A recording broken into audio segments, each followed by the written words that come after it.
নমস্কার বন্ধুরা, spiritual Sukhan YouTube চ্যানেলে আপনাদের স্বাগতম। আজ 6ই বৈশাখ 1431।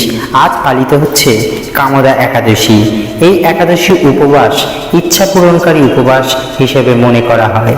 হিন্দু ধর্মে যে সমস্ত উপবাস রয়েছে তার মধ্যে একটি অন্যতম হল এই কামদা একাদশী। এই একাদশীর পুণ্য ফলে আত্মা পাপ থেকে মুক্তি পায়।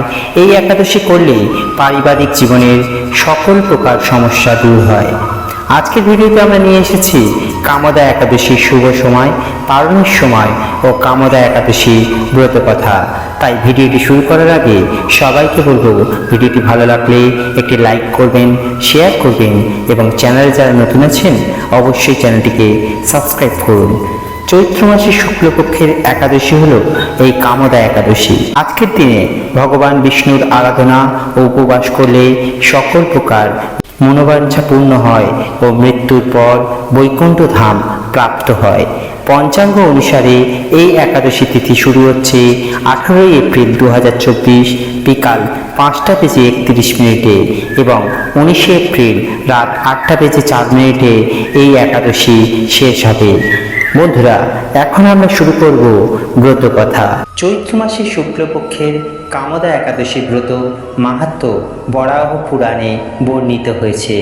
মহারাজ যুধিষ্ঠির বললেন, হে বাসুদেব, আপনি কৃপা করে আমার কাছে চৈত্র মাসের শুক্লপক্ষের একাদশীর মহিমা কীর্তন করুন।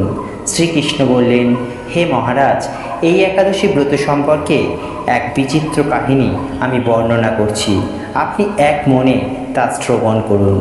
পূর্বে মহর্ষি বশিষ্ঠ মহারাজ দিলীপের কৌতূহলের নিবারণের জন্য এই ব্রত কথা কীর্তন করেছিলেন। ঋষি বশিষ্ঠ বললেন, হে মহারাজা, চৈত্র মাসের শুক্লপক্ষের একাদশীর নাম কামদা। এই তিথি পাপনাশক ও পুণ্যদায়িনী। পূর্বকালে মনোরম নাগপুরে স্বর্ণ নির্মিত গৃহে বিষধর নাগেরা বাস করত। তাদের রাজা ছিলেন পুণ্ডরিক। গন্ধর্ব, কিন্নর ও অপ্সরাদের দ্বারা তিনি সেবিত হতেন। সেই পুরী মধ্যে অপ্সরা শ্রেষ্ঠ ললিতা ও ললিত নামে গন্ধর্ব স্বামী স্ত্রী রূপে ঐশ্বর্যপূর্ণ এক গৃহে পরম সুখে দিন যাপন করত। একদিন পুণ্ডরিকের রাজসভায় ললিত একা গান করছিল। এমন সময় ললিতার কথা মনে পড়ল তার। ফলে সঙ্গীতের স্বর, লয়, তাল তার মানের বিপর্যয় ঘটল। কর্কটক নামে এক নাগ ললিতের মনোভাব বুঝতে পারল। গানের ছন্দভঙ্গের ব্যাপারটি সে পুণ্ডরিক রাজার কাছে জানালো। তা শুনে সর্পরাজ ক্রোধ ভরে কামাতুর ললিতকে, রে দুর্মতি, তুমি রাক্ষস হও বলে অভিশাপ দান করল। তার 10 হাত যোজন বিস্তৃত মুখ, পর্বত গুহতুল্য এবং চোখ দুটি প্রজ্বলিত আগুনের মতো, ঊর্ধ্বে 8 যোজন বিস্তৃত প্রকাণ্ড এক শরীর সে লাভ করল। ললিতের এরকম ভয়ঙ্কর রাক্ষস শরীর দেখে ললিতা মহাদুঃখে চিন্তায় ব্যাকুল হলেন। স্বেচ্ছাচারী রাক্ষস ললিত দুর্গম বনে ভ্রমণ করতে লাগল। ললিতা কিন্তু তার সঙ্গ ত্যাগ করল না। ললিত নির্দয়ভাবে মানুষ ভক্ষণ করত। এই পাপের ফলে তার মনে বিন্দুমাত্র শান্তি ছিল না। পতির সেই দুরবস্থা দেখে ব্যথিত চিত্রে রোদন করতে করতে ললিতা গভীর বনে প্রবেশ করল। একদিন ললিতা বিন্ধ্য পর্বতে উপস্থিত হল। সেখানে ঋষ্যশৃঙ্গ মুনির আশ্রম দর্শন করে মুনির কাছে হাজির হলো। তার চরণে প্রণাম করে সেখানে দাঁড়িয়ে রইল। মুনিবর জিজ্ঞাসা করলেন, হে সুন্দরী, তুমি কে, কার কন্যা, কী কারণেই বা আমার এই গভীর বনের ভিতরে এসেছো, তা সত্য করে আমার কাছে বর্ণনা করো। সেই সঙ্গে ললিতা বলল, হে প্রভু, আমি বীরধন্যা গন্ধর্বের কন্যা, আমার নাম ললিতা। আমার পতির পিশাচত্ব দূর হয় এমন কোনো উপায় জানবার জন্য আপনার কাছে এসেছি। তখন ঋষি বললেন, চৈত্র মাসের শুক্লপক্ষের কামদা নামে যে একাদশী আছে, তুমি সেই ব্রত যথাবিধি পালন করো। এই ব্রতের পুণ্যফল তোমার স্বামীকে অর্পণ করলে তৎক্ষণাৎ তার সমস্ত পাপ বিনষ্ট হয়ে যাবে। বশিষ্ঠ ঋষি বললেন, হে মহারাজ, দিলীপ মুনির কথা শুনে ললিতা আনন্দে সহকারে কামদা একাদশী পালন করল। তারপর ব্রাহ্মণ ও বাসুদেবের সামনে পতির উদ্ধারের জন্য আমি যে কামদা একাদশীর ব্রত পালন করেছি তার সমস্ত ফল আমার পতির উদ্দেশ্যে অর্পণ করলাম। এই পুণ্যের প্রভাবে তার পিশাচত্ব দূর হোক এবং সে নতুন করে আবার জীবন লাভ করুক। উচ্চারণ মাত্রই ললিত সাপ মুক্ত হয়ে দিব্য দেহ প্রাপ্ত হলো। পুনরায় গন্ধর্ব দেহ লাভ করে ললিতার সাথে সে মিলিত হলো। তারা বিমানে করে গন্ধর্বলোকে গমন করল। হে মহারাজ দিলীপ, এই ব্রত যত্ন সহকারে সকলেরই পালন করা কর্তব্য।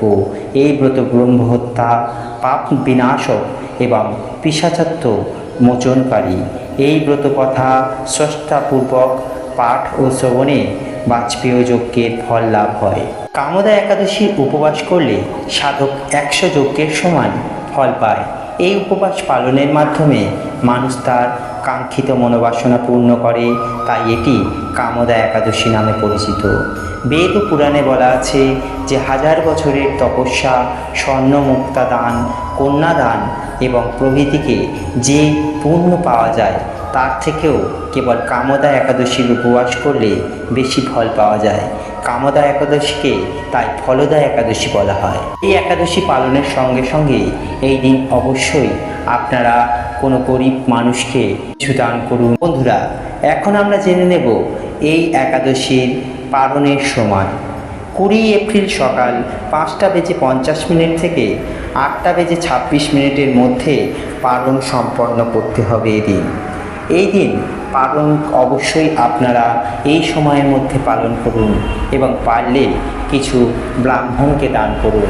অবশ্যই পূর্ণ ফল পাবেন, কারণ ব্রাহ্মণকে দান করলে তা পূর্ণ ফলরূপে পাওয়া যায়। বন্ধুরা, এখন আমরা জেনে নেব এই একাদশী পালনের কিছু নিয়ম। শ্রবণ, কীর্তন, স্মরণ আদি নবধা ভক্তির পরই দশম ভক্তাঙ্গ রূপে একাদশীর স্থান।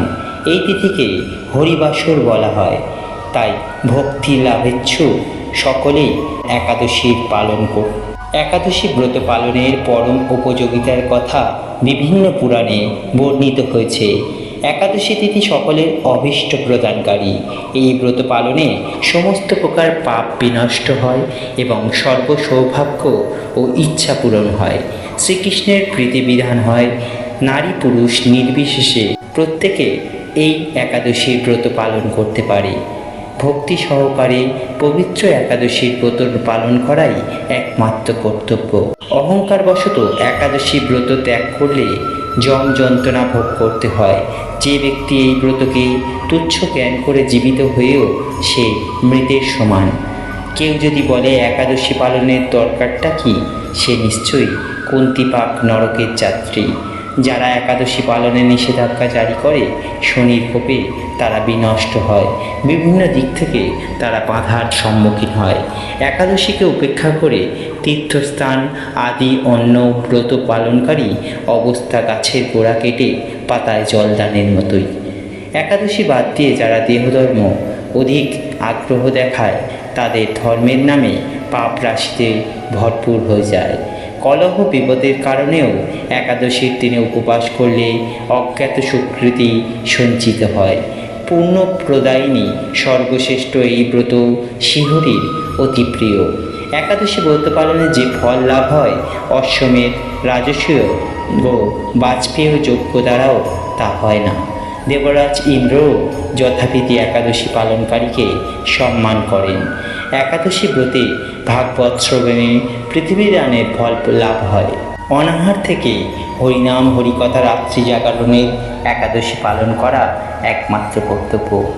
এই দিন অবশ্যই ধান, গম, ভুট্টা, ডাল, সরিষা ও রবি শস্য কিছুই খাবেন না। ভিডিওটি কেমন লাগলো অবশ্যই জানাবেন। ভালো লাগলে একটি লাইক করবেন, শেয়ার করবেন এবং চ্যানেলে যারা নতুন আছেন অবশ্যই চ্যানেলটিকে সাবস্ক্রাইব করবেন।